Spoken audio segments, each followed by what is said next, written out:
안녕하세요. 코인 즐겨찾기의 윤송아입니다. 2019년 새해가 밝았네요. 2019년 1월 첫째 방송에서는요. 이영식의 핫코인과 칸트의 차트 분석, 그리고 2019년도 눈여겨봐야 할 키워드들을 준비해봤습니다. 그 전에 김도연 앵커가 GX 코인을 만나고 왔는데요. 우선 화면으로 만나보시죠.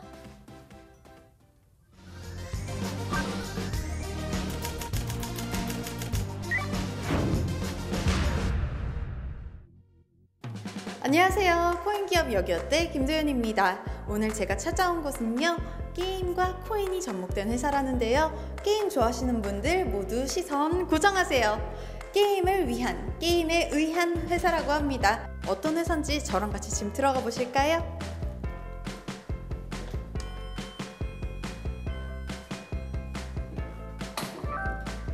안녕하세요.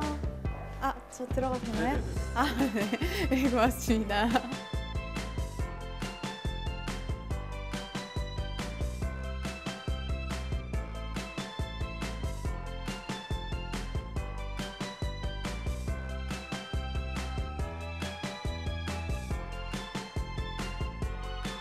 우선 GXC가 어떤 곳인지 CTO님을 찾아가서 만나보도록 하겠습니다. 같이 가시죠.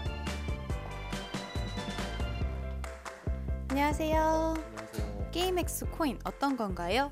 저희는 이제 블록체인이 되게 여러 가지 모습과 여러 가지 다양한 것들을 문제를 해결했다고 나오고 있잖아요. 근데 저희는 이제 게임 하나에 집중하고 있는 블록체인이에요. 그래서 정말 게임에 잘 어울리는, 게임에 정말 올라갈 수 있고 게임과 잘 조화될 수 있는 그런 블록체인을 만들고자 하는 게 저희 프로젝트의 목표입니다. 저희는 현재 지금 개발팀은 한 6명 정도로 구성이 되어 있어요. 6명 중에 4명이 저희 서울대 블록체인 학교 디사이퍼 소속으로서 이제 블록체인에 대한 심도 깊은 공부 및 연구를 진행을 해왔고요. 저희가 뭐 작년에 메인넷을 런칭을 하겠다 이런 것들이 사실 어떻게 보면 좀 되게 힘들고 무리한 계획들이었는데 그래도 다행히 이제 이런 분들이랑 같이 일할 수 있어서 그런 부분들 그런 것들을 진행을 할 수 있었던 것 같습니다.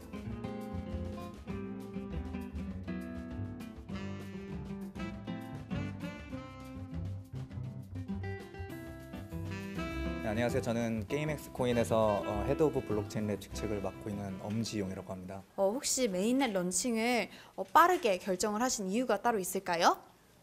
이제 다른 블록체인 프로젝트들을 보면 이제 백서 단계에서 ICO만 하고 실제 제품은 1, 2년 이상 연기되는 경우가 많은데요.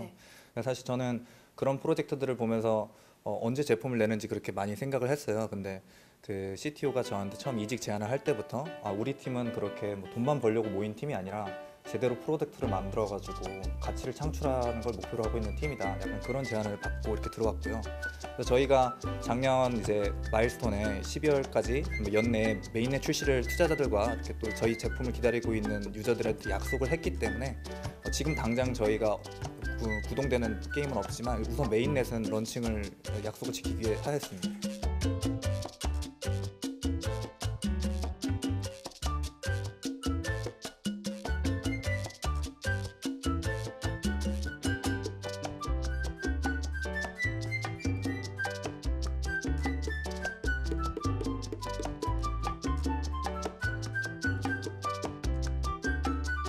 양력 같은 경우는 저가 이제 99학번인데요. 이제 대학교 1학년 때부터 선배 회사 이제 벤처 회사 일하면서 열심히 개발을 해왔고요.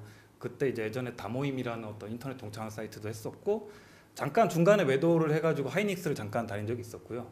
그리고 그 전에는 최근 한 10년간은 후퍼라는 이제 결제 회사가 있어요. 핀테크 회사를 지금도 회사가 운영 중에 있고요. 그 회사를 창립해서 계속 쭉 해왔습니다. 그리고 게임엑스 코인은 작년 이제 시작을 해가지고 지금 만 1년이 넘은 상태이고요. 예민한 질문일 수도 있는데요. 사실 지금 게임 시장이 블록체인 없이도 잘 돌아가고 있잖아요. 그리고 오히려 블록체인이 접목이 되면은 스피드적인 부분에서 느려질 수도 있다는 우려도 있어요. 이 부분에 대해서는 대표님은 어떻게 생각하시나요? 예, 굉장히 날카로운 지적인데요. 실제로 제가 법인 설립하고 3개월에서 4개월은 게임사만 만났어요. 게임사분들 그때만 하더라도 이제 블록체인이 약간 많이 퍼진 상태가 아니라서 야, 우리 지금 돈 잘 벌고 있는데 왜 블록체인이 필요해? 여러 번 받았던 지적이고요. 그리고 블록체인이 기술로서 볼 때는 되게 퇴보한 기술일 수 있어요. 속도도 느려지고 괜히 쓸데없이 많이 분산화돼가지고 많이 좀 퍼포먼스가 떨어지는 건 사실이거든요. 근데 항상 새로운 세상에는 파괴적 혁신이 있을 때는 기존 시장이 꼭 지금 돌아가는데 뭐 지금 더 필요하냐 이런 개념이 아니라 예전에 모바일이 처음 나왔을 때처럼 PC 시대에도 인터넷 정말 잘 됐거든요. 내가 인터넷 얼마든 불편함 없이 잘 지내고 있는데 모바일 뭐가 필요해 했던 사람 분명히 있었어요. 블록체인도 그렇게 새로운 시장을 여는 패러다임이 될 거라고 보고 있고요. 모든 것이 이제 트레이드 오프가 있듯이 블록체인이 약간 그런 기술적으로 약간 태본을 할 수 있지만 대신에 얻는 거는 투명함을 얻기 때문에 꼭 기존에 가졌던 미들맨들이 좀 약간 권위가 굉장히 셌는데 그런 권위를 줄이면서 조금 다 같이 공생할 수 있는 새로운 어떤 시장 흐름이 나오지 않을까 생각하고 있습니다. GSC 같이 화이팅 할까요? 아, 예. 네, GSC 화이팅!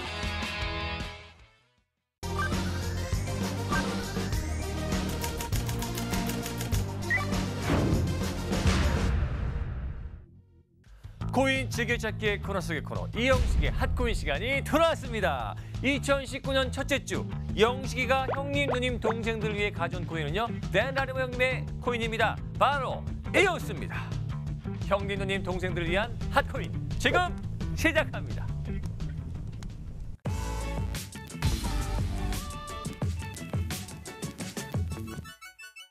여러분은 이오스 하면 뭐가 떠오르세요? 작년 한 해 반토막난 코인? 아니면 2,000원? 여러 가지가 있을 수 있는데요. 저는 이오스 하면 이더리움과 중국이 떠오릅니다. 이더리움과 이오스는 어떻게 보면 애증의 관계죠. 이오스는 일명 이더리움 킬러라고 불리기도 하는데요. 이더리움의 느린 처리 속도랑 높은 수수료 문제를 해결하기 위해 이오스가 만들어졌기 때문입니다. 그리고 이오스는 정말 중국이 사랑하는 코인이 아닐까 싶습니다. 중국 공업정보화부 산하의 CCID 블록체인 연구원에서 매달 암호화폐를 평가해서 등급을 발표하는데요. 이오스는 이 평가 제도가 생긴 이래 무려 8개월 동안 쭉 부동의 1위 자리를 지켜오고 있는 겁니다. 이오스, 정말 중국 암호화폐 애호가들의 마음을 제대로 사로잡았습니다. 자, 말도 많고 탈도 많은 이오스. 자, 중요한 건 지금부터입니다. 2019년 올 한 해는 과연 어떨까요? 이오스 관련 소식을 트윗하는 킹 이오스의 내년 이오스에 기대되는 몇 가지를 정리해둬서 제가 오늘 가져왔습니다. 어떤 게 있는지 한번 살펴보겠습니다. 우선 REX, 자원 임대 마켓입니다. REX라는 개념은 댄라리모가 구상하는 URI, 쉽게 말해 UBI 개념, 즉 기본소득 개념과 함께 이오스 생태계 발전을 위한 큰 파급력을 가질 것으로 예상하고 있습니다. 자원 임대를 통해 홀더들은 부수적인 수입을 확보하고 뎁들은 저렴한 비용으로 뎁 개발을 하는 것이죠. 현재 이 부분은 개발이 완료되어 있습니다. 다음은 굿머니. 2019년 올해 정식 뎁 출시가 예정되어 있는데요. 굿머니가 뭔가 하면은 갤럭시 디지털이 이끄는 펀딩으로 3천만 달러 투자를 유치한 디지털 뱅킹 플랫폼이에요. 다음, 뱅코르 X, 크로스체인 뎁. 이게 뭐냐면 블록체인들을 연결하는 뎁, 뱅코르 X가 공식적으로 이오스 메인넷 위에서 실행된다는 말입니다. 사용자가 거래소에 자금을 예치하지 않고 구매자와 판매자 간의 구매 매칭이 없어도 이더리움과 이오스 기반 토큰들의 자동 거래를 제공한다는 것이죠. 이 거래는 최초로 블록체인 간에 이동할 수 있는 탈중앙화된 디지털 자산인 BNT, 뱅코르 네트워크 토큰을 통해서 처리합니다. 이전엔 이더리움과 이오스 자산 간에 거래할 수 있는 방법은 일반적으로 중앙화 거래소였는데 이제 그렇지 않다는 것이죠. 이오스와 이더리움 간의 토큰이 자유롭게 이동할 수 있다는 것입니다.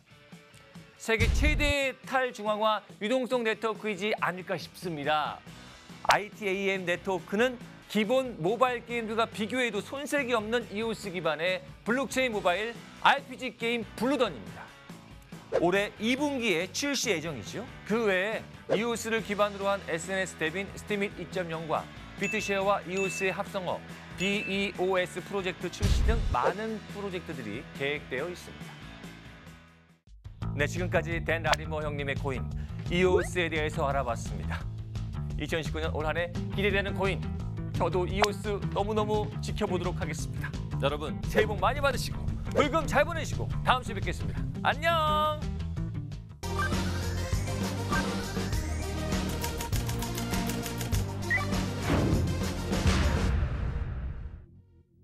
안녕하세요. 칸트의 차트 교실입니다. 지난 시간에는 모닝스타 캔들 패턴이라고 하는 캔들 패턴을 첫 번째로 배워보는 시간을 가져보았는데 이번 시간에는 이브닝 스타라고 하는 그러한 캔들 패턴을 배워보는 시간을 가져보려고 합니다. 천천히 한번 짚어보는 시간들을 가져보려고 하니까요. 어디 한번 같이 가볼까요?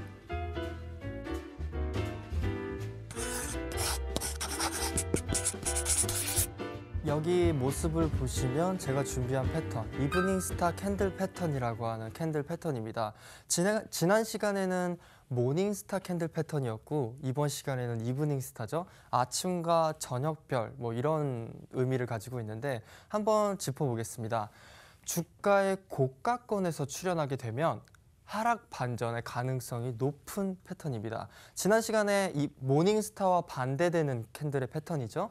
이후에 양봉보다 음봉이 큰 경우에는 신뢰성을 더 높게 볼 수 있습니다. 여기서 나타나는 신뢰라고 한다면 하락 반전의 신뢰성을 볼 수가 있겠습니다. 양봉이라고 하면 양봉이 출현되고 나서 이후에 가운데에 나타나는 캔들들, 뭐 여기서 제가 지난 시간에 말씀드린 것처럼 망치형 캔들이라든지 뭐 이렇게 도지형 캔들이 출현하고 나서 그 다음에 나타나는 음봉이 양봉보다 큰 경우에는 신뢰성을 더 높게 볼 수가 있습니다. 모닝스타 캔들 패턴보다 추세 반전의 확률이 높습니다. 쉽게 설명을 해서 주가의 고가권에서 출현하는 패턴 중 하나이기 때문에 모닝스타 캔들의 패턴은 주가의 저가권에서 출현하는 경우가 많죠. 근데 이렇게 이브닝 스타 캔들은 고가권에서 출현하는 경우가 많이 나타납니다.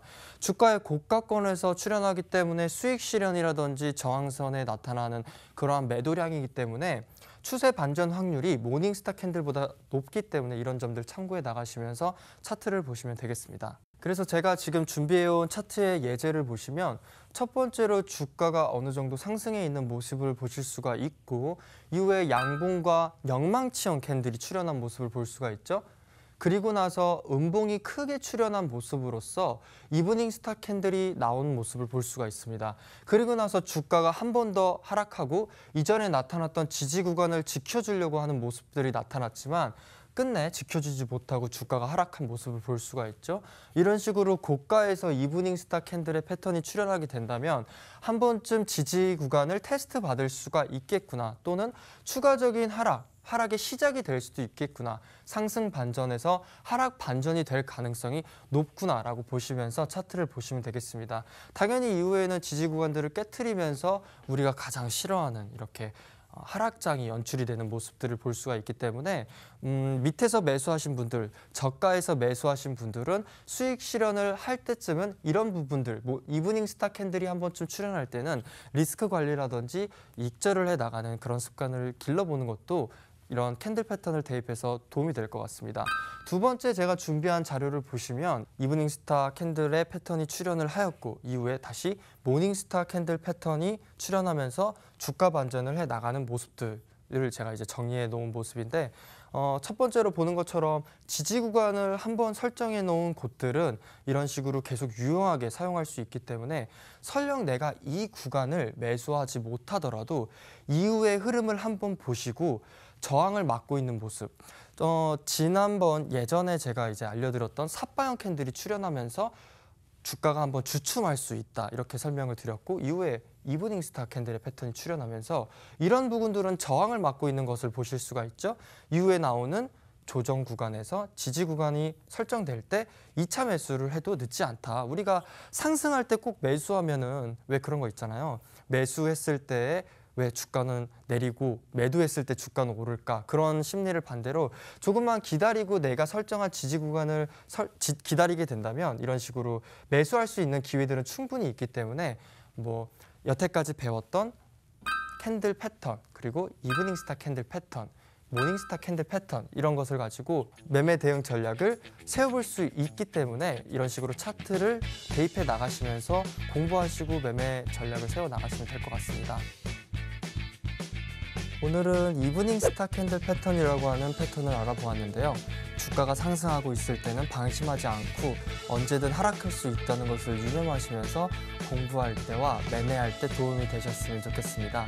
벌써 이렇게 새해가 맞이했고 여러분들 역시도 새로운 시점에 접어들고 있는데 항상 좋은 일만 가득하셨으면 좋겠습니다. 감사합니다. 칸트의 차트 교실이었습니다.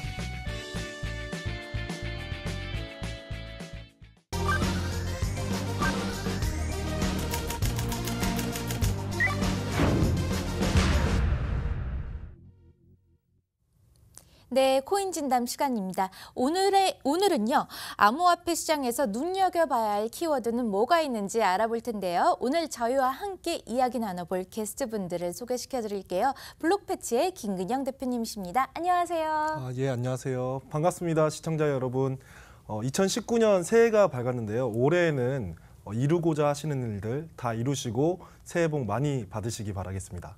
네, 감사합니다. 다음 게스트는요, 헥슬란트에서 블록체인을 연구하고 계시는 한명옥 연구원님이십니다. 안녕하세요. 안녕하세요. 반갑습니다. 헥슬란트에서 일하고 있는 한명옥입니다. 일단 즐겨보던 프로그램에 초대받게 되어서 정말 영광이고요. 오늘 많은 이야기 재밌게 나눴으면 좋겠습니다. 감사합니다. 네, 알겠습니다. 오늘 저희가 이야기 나눠보기 앞서서 많은 분들이 조금 놀라셨을 것 같아요. 지난 주말 S본부에서 2018년도 암호화폐 버블 스토리에 관한 다큐멘터리를 방송했었죠. 혹시 두 분은 어떻게 보셨는지 궁금합니다. 어떠셨나요? 예, 저도 이제 방송을 봤는데요. 사실 제가 봤을 땐 너무 이제 부정적인 면만 너무 부각시켜서 좀 편집을 하지 않았나 하는 예, 그런 의견을 좀 드릴 수 있을 것 같네요. 예, 어떻게 생각하시는지. 저는 자고 있다가 친구한테 연락이 와서 보게 되었는데 아마 업계에서 일하는 입장이니까 너무 부정적인 부분만 비춰진 게 아닌가 해서 약간 안타까운 게 없지 않아 있었습니다. 현재 시장에서 보면 어떻게 보면 당연한 이야기일 수도 있겠지만 어찌 보면 좀 부정적인 이야기 위주로 다루지 않았나 조금 우려가 되는데요. 암호화폐의 긍정적인 모습은 좀 부각이 안 돼서 아쉬운 것 같습니다. 그래서 오늘은 저희가 긍정적인 그 부분들에 대해서 이야기해 보고자 합니다. 긍정적인 부분 어떤 게 있죠? 저는 일단은 암호화폐 부분의 좀 투명성과 즉시성에 대해서 얘기를 하고 싶어요. 아무래도 모든 거래에 대한 과정이 다 보이고 그 조건이 충족되면은 직결적으로 이루어지는 그 트랜잭션이 아마 큰 장점이라고 생각을 하고요. 그것 때문에 좀 신뢰도가 따라오지 않나 생각이 들어요. 그리고 저는 좀 다른 관점으로 거시적인 관점에서 보면은 암호화폐가 좀 탄생했기 때문에 새로운 일자리가 창출되지 않았나라는 생각이 들어요. 그래서 그것 때문에 그냥 실물 화폐 경제에서도 좀 많은 긍정적인 영향을 볼 수 있지 않을까라는 생각을 합니다. 네, 대표님은 좀 보충하실 부분 있으신가요? 예, 저는 우선 암호화폐 같은 경우에는 가치를 전달하고 또 주고받을 수 있는 네. 이런 수단이기 때문에 기존의 이제 신용 기반의 암호화폐가 아니죠. 네. 신용 기반의 화폐에서 이제 가치 대 가치로 실제로 물물 교환 등을 할 수 있는 수단이 이제 곧 생길 것 같다라고 이제 보고 있고요. 그리고 실제 국제 송금 시에 지금까지는 은행 간의 계좌들을 계속 이렇게 이동해야 되는 문제점들이 있었거든요. 그렇기 때문에 시간도 오래 걸릴 뿐더러 수수료도 비싸는데 앞으로는 국제 송금 시에도 좀 더 저렴하고 빠르게 송금이 이루어질 수 있는 시스템이 나오지 않을까 하고 기대를 하고 있습니다. 네, 이렇게 긍정적인 부분들이 많이 있는데요. 저는 방송을 보면서 제일 아쉬웠던 부분이 블록체인 기술이 미래 가치가 있느냐 하는 질문에 이제 파워 블로거, 이제 암호화폐 인플루언서들이 명확한 답을 피해서 나는 모른다라고 이야기를 했습니다. 두 분은 어떻게 생각하시나요? 저는 아직까지도 블록체인에 대해서는 좀 기술 가능성이 있다고 생각을 해요. 왜 그러냐면은 비트코인이 탄생한 이후에도 그것을 보완하기 위한 플랫폼이 계속해서 생겨나고 있고 또 그게 실질적으로 사용되고 있기 때문에 저는 아직 가능성이 높다고 판단을 하고 있고요. 이번 한국에서도 블록체인 기술 로드맵 3대 분야로 나누어 제시할 만큼 기술적인 부분에서는 어느 정도 효용이 있다라고 인정을 한 것 같아요. 추가로 제가 생각하기에는 블록체인 프로젝트 로드맵상 올해 많은 서비스가 가장 많이 나오거든요. 근데 그 서비스들이 이번 블록체인 생태계에 어떠한 영향을 끼치냐에 따라서 이 가능성이 좋은 건지 안 좋은 건지 판단이 될 거라고 생각을 합니다. 좀 모른다, 충격적이었습니다. 그렇죠? 그리고 이렇게 지금은 맞고 지금은 틀리고 예전엔 맞다였나요? 그리고 역사가 증명해 줄 것이다 라고 몇몇 이렇게 파워 유튜버 분들이 얘기를 하셨습니다. 어떤 것 같나요?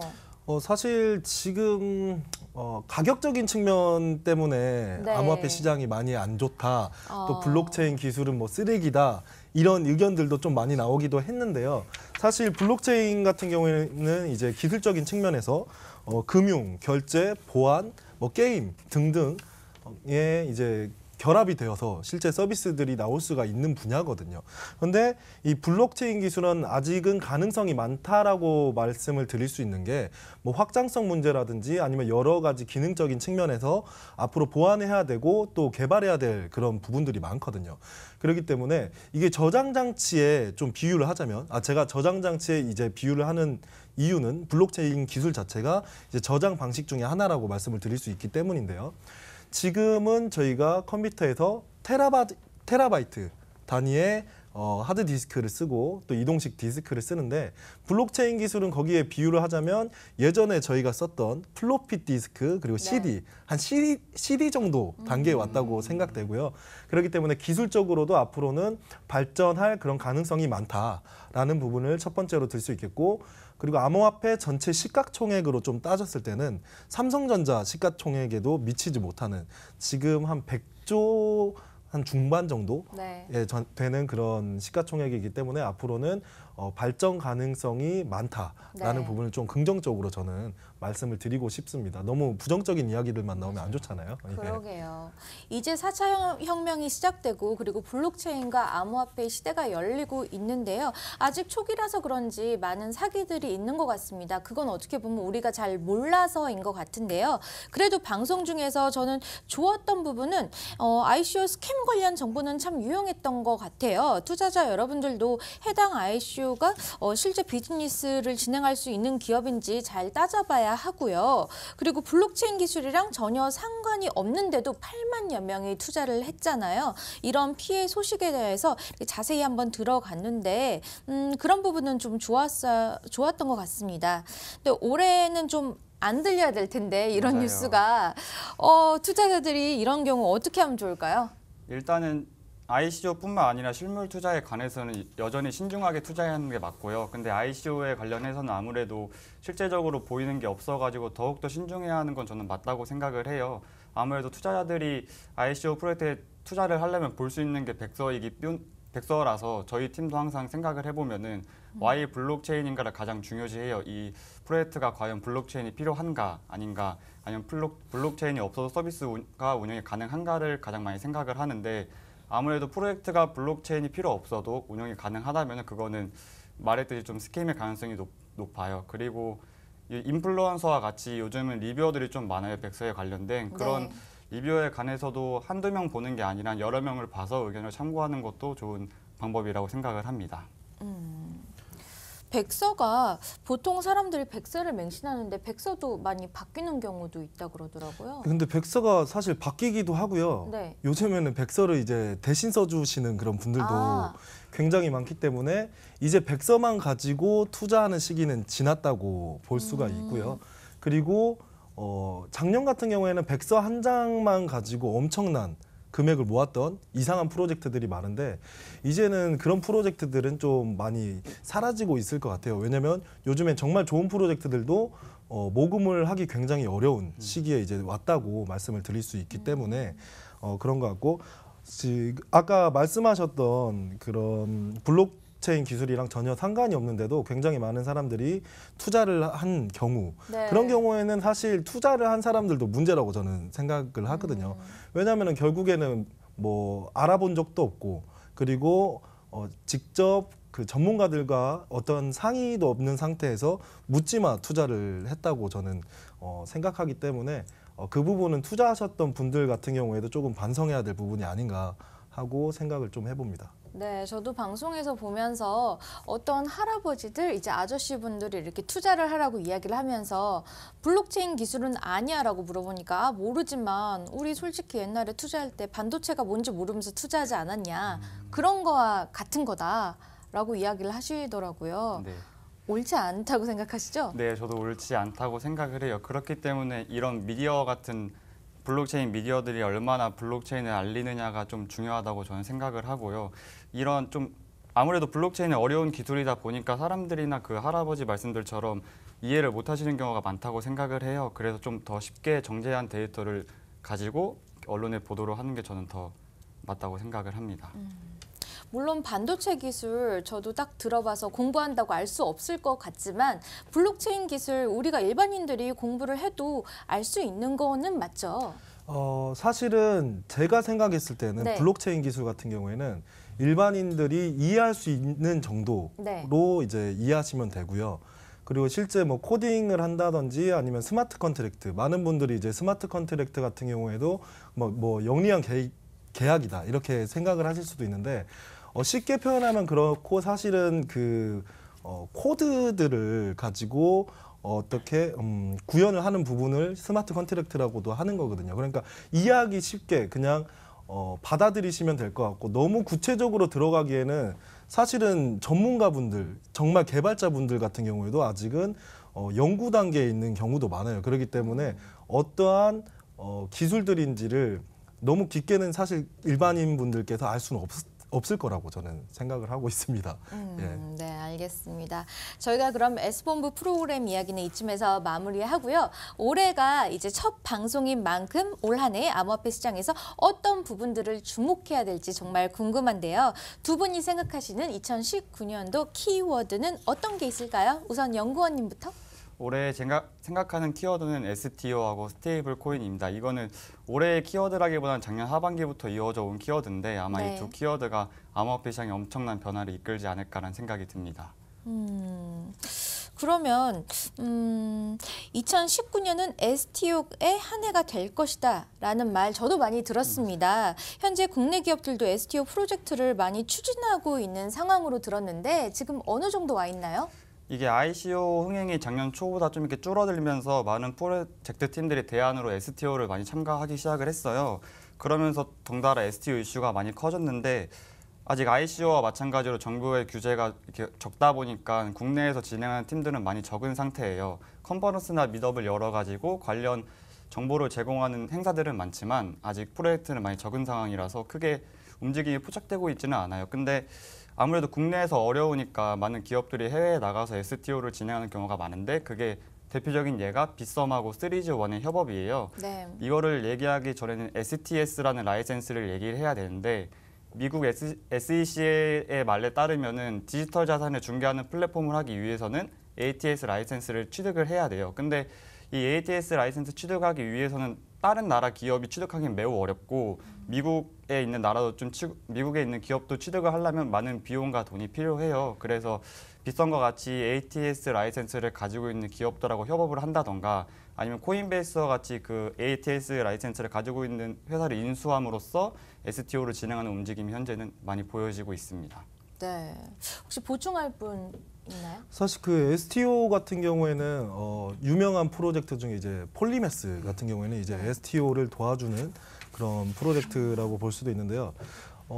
아직은 아까 말씀하셨던 것처럼 법적인 체계나 이런 것들도 아직 그 보완해야 될 그렇죠. 부분이 많은 것 같고 그리고 사실 제가 봤을 때 STO 같은 경우에는 자금 모집에 대한 부분들을 어떻게 하면은 좀 더 규제에 맞춰서 가져갈까 하는 부분. 왜냐하면 ICO도 있었고 뭐 IEO도 요즘 많이들 하고 있고요. 근데 이제 STO로 들어가고 있는데 자금 모집 부분 그리고 어떻게 하면 좀 더 투자자를 보호할 수 있는가에 대한 부분 때문에 나온 아이디어라고 생각을 해요. 네. 근데 STO가 사실 ICO나 IEO를 대체할 만한 그리고 제도권에서 또 수용할 만한 수단은 맞는데 문제는 뭐냐면은 STO에 참여하게 될 경우에 기준이 좀 높아진다라는 것이거든요. 그렇기 때문에 버블이 이전에 ICO에서 일어났던 버블만큼 일어날까에 대한 부분은 한번 좀 생각을 해볼 필요가 있는 것 같고요. 그래도 또 긍정적인 부분 같은 경우에는 나스닥이나 아니면 여러 거래소들이 실제 증권형 토큰의 거래 중개 플랫폼을 만들려는 시도가 많이들 나오고 있습니다. 그 부분은 좀 긍정적인 부분이라고 또 말씀을 드릴 수 있을 것 같습니다. 네, 현재 우리 정부는 STO에 대해 특별한 스탠스를 보여주고 있지 않은데요. 지금 ICO도 전면 금지한 상황에서 STO는 어떤 입장을 내놓을지 궁금합니다. 제가 생각을 하기에도 아직까지는 ICO와 마찬가지로 긍정적으로 바라보기엔 좀 힘듦이 있을 것 같아요. ICO를 금지했는데 STO로 허용한다는 것 자체가 말이 안 되거든요. 왜냐하면 STO도 ICO의 하나에 속하는 거기 때문에 똑같이 따라갈 거라고 저는 생각을 하고 있고요. 한국의 신기술에 대한 규제를 보면 역사적으로 다른 나라의 움직임을 따라가는 경우가 많았어요. 그래서 이번 ICO나 STO도 미국이나 중국의 좀 움직임에 따라 움직일 거라고 저는 생각을 해요. 추가적으로 좀 이건 전 개인적인 생각인데 한국 정부 규제보다는 저는 한국 거래소의 움직임이 더 STO의 활발함에 대해서 더 클 거라고 생각을 하거든요. 왜냐하면은 한국에 있는 대부분 유가증권이 한국 거래소가 전담을 하고 있기 때문에 STO 자체도 유가증권을 판매하는 거거든요. 그래서 한국 거래소가 STO에 관련된 입장을 어떻게 내놓냐에 따라서 이 시장이 어떻게 변할지는 저도 그렇게 생각을 하고 있습니다. 계속 불확실한 분위기네요. STO에 대해서 어떤 입장을 내놓을 것 같나요? 한국 정부 네. 말씀이시죠. 사실 정부가 지금 ICO나 그 뭐 STO 뭐 이런 부분들에 대해서 확실한 입장을 내놓을 거라고는 아직은 생각은 안 하거든요. 저 같은 경우에는. 네. 왜냐하면은 지금까지도 뭐 ICO 전면 금지 이런 이야기들이 나온 이후에 거의 1년 정도가 흘렀는데 뭐 이렇할 뭐가 나오지를 않았어요. 그래서 제가 볼 때는 이번 정권 정도는 저희가 그냥 약간 좀 기다려 봐야 되지 않을까 하고 두리뭉실하게 저도 그렇게 말씀을 좀 드리고 싶고요. 네. 사실 정부적인 입장보다는 그래도 다른 나라들의 기업들의 움직임을 좀 봤을 경우에는 STO에 집중을 하는 경향들이 아직은 있기 때문에 왜냐하면 지금 집중할 만한 게 사실 STO거든요. 결국 작년부터 시작을 해가지고 규제나 국가들에서 어떤 식으로 ICO나 이 암호화폐 시장을 바라보는지에 대한 부분들이 뭐 G20부터 시작해서 굉장히 많은 논의들이 있었기 때문에 결국에는 STO는 집중할 만한 거는 맞습니다. 왜냐하면은 기업들이 이미 그렇게는 하고 있거든요. 그런데 이제 개인적인 입장으로 봤을 때는 아직은 사실 제가 뭐라고 정확하게 말씀드리기가 좀 애매해서 저도 이렇게 계속 두루뭉실하게 밖에 말씀을 드릴 수가 없는 상황인 것 같고요. 이 부분은 아마 많은 분들도 그렇게 생각하실 거라고 예, 저도 생각합니다. 그렇다면 이 다른 나라의 분위기는 어떤가요? 다른 나라의 경우에는 제일 움직임이 활발한 게 현재는 미국이에요. 미국 네. SEC 자체에서 원래 ICO 대부분이 증권형이라고 얘기를 하면서 좀 그 규제에 맞춰서 많이 프로젝트들이 노력을 했기 때문에 미국 SEC의 움직임이 가장 활발하고 다른 나라 또한 그냥 중국은 이미 아예 STO도 ICO의 한 축이다라고 아예 이렇게 선을 그어버렸거든요. 그래서 아마 지금 미국의 움직임에 많이 따라갈 거라고 저는 생각이 해요, 전 세계가. 그런데 우리나라 안에서 이렇게 불확실한 규제가 이어지면요. STO 시장이 커지는데 조금 한계가 있을 것 같아요. 어떤가요? 사실 그렇죠. 만약에 규제 안에서 뭔가 모금을 하고 또 상장을 시킬 때는 사실 IPO라는 것도 있기 때문에 네. 그런 불확실한 목소리들이 커질 수도 있는 거고 그리고 많은 분들이 아까도 제가 한번 말씀을 드렸지만 STO 같은 경우에는 결국은 자금 모집을 어떻게 하면 또 이 그 암호화폐를 통해서 받을 수 있을까에 대한 부분이거든요. 그런데 제가 좀 생각을 해보면은 이런 부분도 있을 것 같아요. STO 같은 경우에는 어쨌든 전 세계적으로 모금을 받을 수 있는 수단이 될 건데 그러면은 STO에서 가장 큰 혜택을 받을 만한 토큰은 무엇인가? 진짜 코인은 뭘까를 한번 생각은 해볼 수 있을 텐데 저 같은 경우에는 그렇게 되면은 사실 이더리움이 사실 STO와 관련해서는 가장 큰 혜택을 볼 수 있지 않을까 하고 추측을 해봅니다. 예. 왜냐하면 이더리움은 이미 뭐 비트코인과 마찬가지로 노드도 전 세계적으로 퍼져 있고 지금은 플랫폼 코인 중에서는 아무래도 가장 안정적인 코인이라고 말씀을 드릴 수 있기 때문에 만약에 STO에서 좀만 더 나가자면은 저희가 이제 뭐 투자적인 입장이나 이런 것들을 좀 생각해 본다면은 이더리움도 좀 한번 건드려 볼 필요가 있지 않을까 하고 생각을 좀 해봅니다. 지난번에 정부가 ICO를 금지하고 많은 기업들이 해외에 나가서 ICO를 하고 있다고 얘기를 들었습니다. 근데 STO 시장도 비슷하게 조금 전에 해외로 나가고 있다고 네, 맞아요. 들었는데 어떻게 우리나라 시장 안에서는 좀 커지기 힘든 건가요? 대표님 말씀하신 거하고 저도 좀 많이 의견이 똑같은데 이렇게 정부가 소극적인 움직임을 가지고 간다면은 ICO 시장하고 똑같이 좀 작은 규모의 시장이 형성될 거라고 생각을 해요. 작년에 한 2,000여 개의 ICO가 나옴에도 불구하고 한국에는 10개나 20개 이하의 미만이 ICO가 나온 것처럼 이렇게 정부의 소극적인 움직임은 똑같이 STO 시장도 작게 만들고 다 해외로 자금이 빠져나가는 결과가 발생하지 않을까라는 생각이 들어요. 그리고 연구원님께서 STO 외에도 스테이블 코인을 2019년도 키워드로 뽑으셨는데 그 이유가 뭘까요? 원래 대부분의 암호화폐가 가격 변동성이라는 문제점을 갖고 있기 때문에 사람들이 투자하기를 꺼려했고 이건 곧 실생활에 사용되기 좀 어려움이 존재했어요. 그래가지고 이 스테이블 코인은 어떻게 하면 이 가격 변동성을 잡을 수 있을까라는 대안으로 탄생을 했거든요. 만약에 이 가격 변동성에 대해서 해결이 된다면은 실생활에서 많은 부분에 활용이 될 수 있을 거예요. 대표적인 예로 비트코인이 원래 목적이 결제인 것처럼 스테이블 코인이 좀 어느 정도 활성화가 된다면 그게 바로 결제로 이어질 수 있다고 저는 생각을 하거든요. 실제로 스테이블 코인 현황을 보면은 작년 11월 기준으로 2018년 한 해 동안 약 30억 달러 하나로 한 3조 3,800억 원의 규모를 모금했고 한 120개 정도의 스테이블 코인 프로젝트가 탄생을 했어요. 이게 아무래도 가격 안정화라는 좀 특징이 있으니까 기관 투자자들도 변동성의 리스크를 줄여서 많이 들어오지 않나라는 생각이 들고요.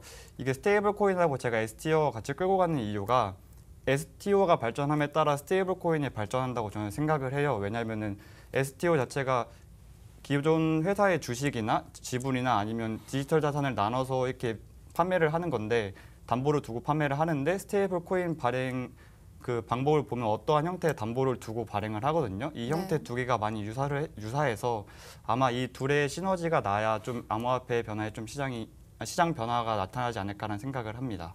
네, 지금 시청자 게시판을 보니까요. 저스티스 리님이 STO가 성장하려면 IO로 시작한 건강한 프로젝트의 데이터가 쌓여야 함이라고 의견을 주셨는데 맞는 말인가요? 네, 저도 동감을 해요. 지금 현재 많은 거래소들이 IO를 하고 있는 형태는 제가 생각하는 IO 형태가 아니라고 생각을 하거든요. 왜냐하면은 실질적인 서비스가 탄생을 하고 그 안에서 사용되는 화폐가 암호화폐가 되어서 그 암호화폐를 구매하러 거래소로 가는 게 저는 IO라고 생각을 하는데 지금은 그냥 서비스가 나오지 않은 채 판매를 하고 있잖아요. 근데 STO를 진행하기 위해서는 대부분 실질적인 수익이 나타나야 좀 SEC도 신청이 가능하고 그래요. 그래서 IO를 통해서 어느 정도 실질적인 수익이 나와야 STO로 이어지지 않을까라고 얘기하시는 의견은 저도 동감을 합니다. 네. 그렇다면 김근영 대표님이 뽑으신 2019년도 키워드는 뭘까요? 궁금합니다. 예, 저는 그냥 좀 가볍게 뽑았는데요. 네. 예, 우선 많은 분들이 많이 들어보셨던 벡트 거래소, 네. 예, 그리고 페이먼트 이 두 개로 뽑았습니다. 우선 벡트 거래소 같은 경우에는 이제 뉴욕 증권거래소를 소유하고 있는 세계 최대 거래소 그룹인 인터컨티넨탈 익스체인지가 이제 런칭하는 거래소인데요. 여기서 이제 비트코인 선물 거래를 지원한다는 그런 내용 때문에 이야기들이 많이 있었고, 그리고 지난달 31일에 CNN에서 보도했던 내용에 따르면 한 2천억 정도 에 해당하는 금액을 또 모금했다고 해요. 근데 우리나라 거래소 같은 경우에는 보면은 실제 처음에 한 몇 억 정도 가지고 거래소 외주를 맡겨서 예, 그런 이후에 이제 뭐 프라이빗 세일이라든지 이런 부분을 통해서 자금을 모집하는 그런 약간 좀 야매라고 해야 될까요? 예, 그런 거래소들이 좀 많은데요. 그런 거에 비하면 실제로 이런 거물급의 거래소가 나오는 것은 굉장한 좀 기대의 심리를 한번 일으킬 수 있지 않나 하고 생각을 해봤기 때문에 많은 분들도 지금 이 벡트 거래소를 기대하고 계신 것 같고요. 그리고 STO와 관련해서 사실 또 나스닥을 포함한 몇몇 거래소들이 또 움직임을 이렇게 보이고 있고, 방금 말씀드린 벡트 거래소도 이런 행보를 본다면은 암호화폐 시장에 어느 정도 활력이 들어갈 수 있는 네. 예, 그런 기대를 좀 해볼 수 있을 것 같습니다. 그래서 아까도 제가 한번 말씀을 드렸었는데요. 기존의 백서 한 장 가지고 이상한 프로젝트가 네. 이상한 만큼 엄청난 금액을 모았던 네. 그런 기존의 시장과는 다르게 이렇게 거물권 플레이어들이 들어오면서 정말로 괜찮은 프로젝트들만 커나갈 수 있는 그런 시장이 되었으면 좀 좋겠고요. 그게 STO건, 뭐 ICO건, IEO건 간에 괜찮은 프로젝트들이 계속 나와줘서 실제로 이 시장이 많이 좀 발전하는 그런 계기들이 되었으면 좋겠습니다. 예, 그리고 페이먼트 같은 경우에는 지금까지 좀 암호화폐를 비판하던 분들께서 하시는 말씀이 뭐였냐면, 야 그래서 뭐 비트코인이나 뭐 이더리움으로 커피 한 잔 사 먹을 수 있어? 라고 말을 하셨던 분들이 굉장히 많았었는데요. 네. 기존에 그런 부분 때문에 페이먼트 관련된 프로젝트들이 굉장히 많이 나왔었으나 실질적으로 사용되는 그런 페이먼트 프로젝트들은 거의 못 봤거든요. 어떤 행사를 가서도 제가 이야기를 들었던 게 그 행사를 준비하셨던 분이 그래 우리 행사에서 한번 페이먼트 프로젝트를 이용해서 실제 결제가 되게 해보자 했는데 네. 그런 프로젝트를 한 번도 못 봤대요. 예, 그렇기 때문에 저도 페이먼트를 좀 찾고 있었는데 최근에 그에 대한 해결책을 좀 보게 된 게 뭐냐면은 결국에는 거래소하고 연동이 돼야 된다는 거죠. 예, 기존의 페이먼트 프로젝트들이 생각을 했던 게 뭐냐면 뭐 어떤 카드사와 연계를 해서 서비스를 제공할 것이다 하면은 보통 어떤 식으로 들어가냐면 그 카드사의 일정 금액을 이렇게 뭐 입금을 한다든지 해서 잡아놓습니다. 네. 그래서 거기서 이렇게 까는 형식으로 페이먼트를 가능하게 하기도 했는데 최근에 이제 나오는 솔루션들 같은 경우에는 거래소와 관계를 좀 지어서 거래소와 이제 스테이블 코인 아까 말씀하셨던 그 네. 부분을 좀 연계를 짓고 거기서 이제 매도되는 물량을 거래소에서 받쳐주고 또 그를 스테이블 코인을 통해서 사실 뭐 지급을 하고 이런 부분들이 나오기 시작했거든요. 그런 프로젝트도 사실 최근에 몇 팀을 미팅을 했었고 그렇기 때문에 2019년에는 페이먼트 시장도 조금은 더 발전하지 않을까 하고 기대를 해보는 바입니다.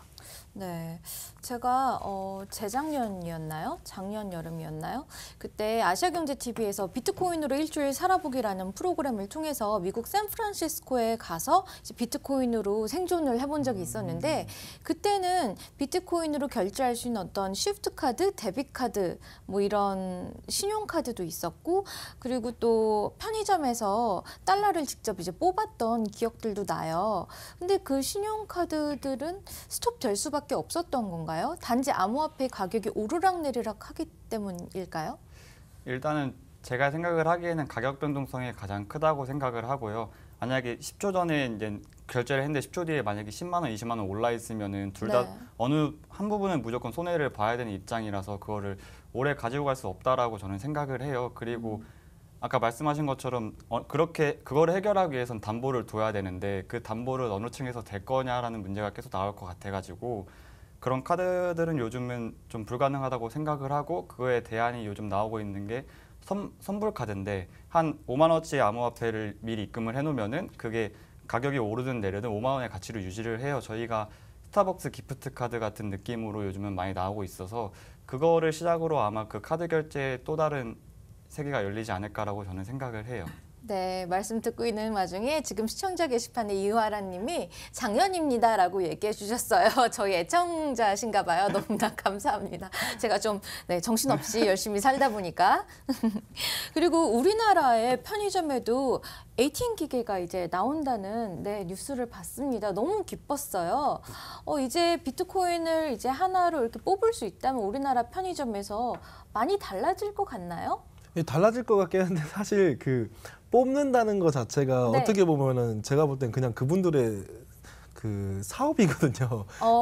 환전이잖아요. 결국에는 네, 맞아요. 환전인데 그러네요. 비트코인을 가지고 그냥 뽑아주시는 거거든요. 그렇기 때문에 그게 뭐 활성화보다는 제가 볼 때 바로 이제 코인을 가지고 결제를 할 수 있는 그런 시스템들이 나와야 좀 더 이 시장이 활성화되지 않을까 하고 생각을 좀 해보는 것입니다. 예.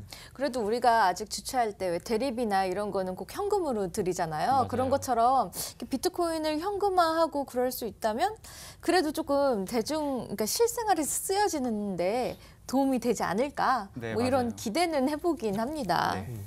페이먼트 이야기를 들으니까 갑자기 생각이 나는데요. 그 지난 방송에서도 저희가 또 얘기가 나왔었어요. 저는 올 한해 전 세계적으로 블록체인과 암호화폐를 기반한 생활 체감형 서비스가 등장하지 않을까 이렇게 생각하는데 두 분은 어떻게 생각하시는지 궁금합니다. 어떻게 생각하시나요? 예, 제가 프로젝트 이름은 직접적으로 거론은 하진 않겠지만 네. 아까 VCR이 나갈 때 제가 말씀을 드렸던 부분이 있었는데 이제는 이 암호화폐 그리고 블록체인 기술을 활용한 게임들도 굉장히 퀄리티가 높은 게임들이 나오기 시작했거든요. 특히 그것도 이제 우리나라에서 이제 나오기 시작했습니다. 그런 프로젝트들 같은 경우에는 실생활과 굉장히 밀접하다고 이제 말씀을 드릴 수도 있을 것 같고요. 그리고 VR 관련된 프로젝트들도 굉장히 고퀄리티의 프로젝트들이 지금 나오고 있는 것들을 봐서는 이렇게 블록체인과 암호화폐 시장이 겉으로 보기에는 굉장히 좀 하락한 것처럼 보이지만 그래도 많은 발전을 하고 있다라고 하는 점에서는 굉장히 좀 긍정적으로 볼 수 있을 것 같고요. 앞으로는 정말 이 암호화폐가 실생활에 더욱 더 많이 쓰이는 그런 시대들이 올 거라고 좀 생각을 해보고 있습니다. 그리고 유명한 프로젝트 중에서 또 넥소라는 프로젝트도 하나 있었는데요.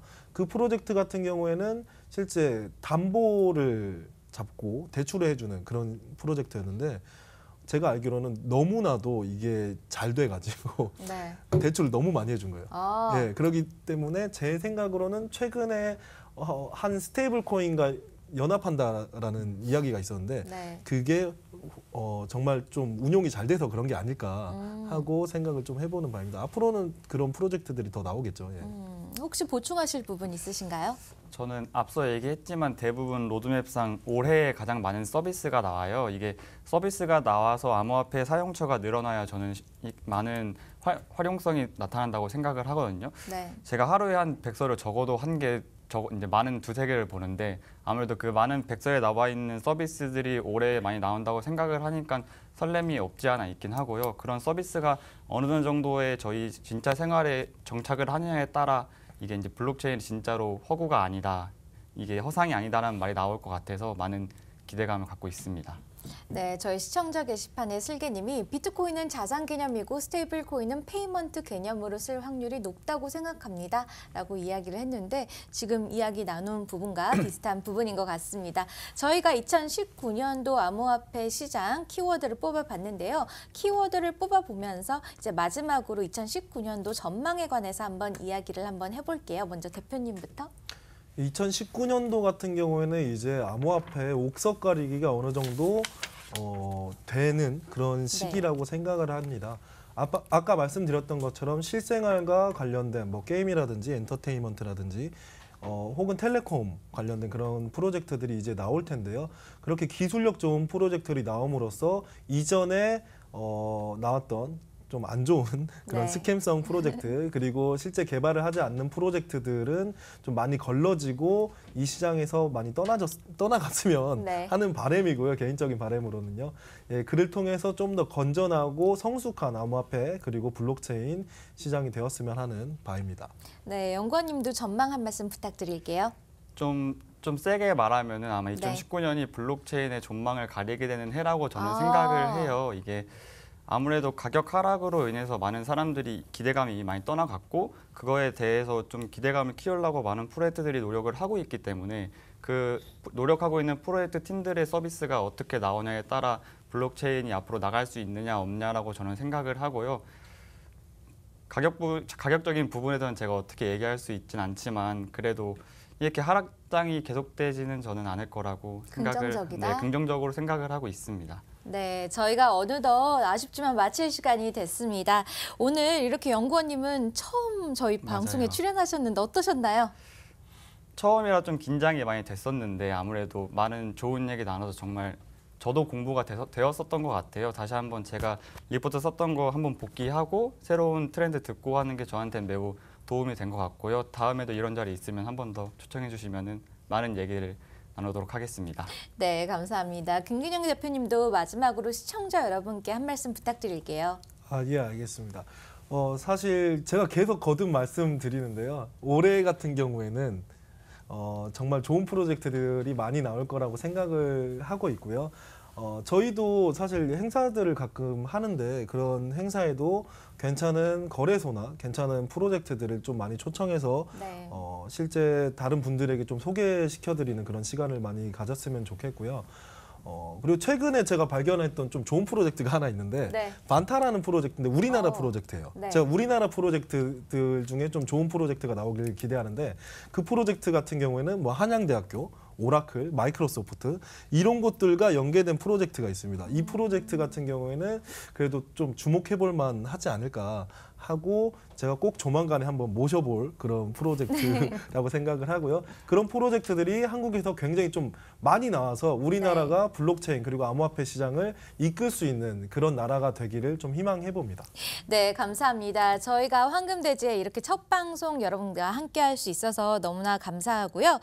블록체인 암호화폐 시장 각 분야에서 정말 밤낮으로 고생하시는 분들의 노력이 증명되는 한 해가 됐으면 좋겠습니다. 그럼 우리 다 같이 인사하면서 마무리할까요? 코인 즐겨찾기 다음 주에 또 봬요.